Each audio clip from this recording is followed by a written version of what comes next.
Let's finish up chapter 47 today. Verses 28 through 31 is what it tells us. That Jacob lived for 17 years after his arrival in Egypt. So he lived 147 years in all.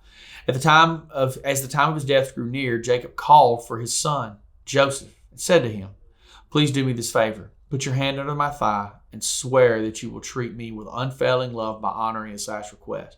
Do not bury me in Egypt. When I die, please take my body out of Egypt and bury me with my ancestors." So Joseph promised, "I will do as you ask."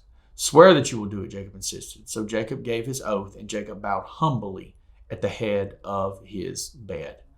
So he knew, Jacob did, that this place was not his home, right? This is not where he's supposed to be. He's going to be somewhere. He wants to be buried in the land that has been promised to him, the land of Abraham, Isaac, and Jacob.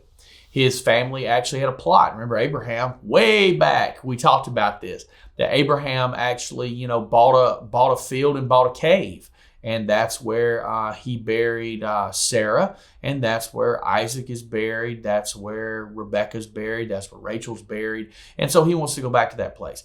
He understood Egypt wasn't really his home, and that this other place was. He belonged in the land promised to his descendants. And so Jacob's demand to be buried in Canaan would speak to these future generations that their home was not Egypt, that their home was in the land of Canaan.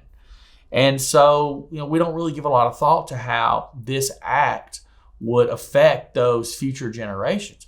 And fun side note, Joseph had the same request.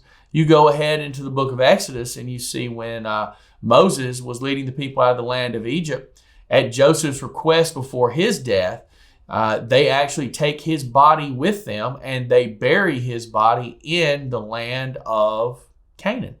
So they carry Joseph's body around in the desert with them in the wilderness for 40 years. I wonder who had that job every day. We got to load Joseph's bones up and take him where he needs to go.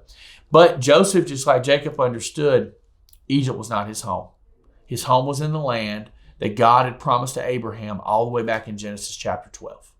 So Jacob is trusting in God that his home and his descendants' home will not be Egypt. It will be the land that was promised, and it sure will be. So you guys have a great day, and we'll talk to you real soon.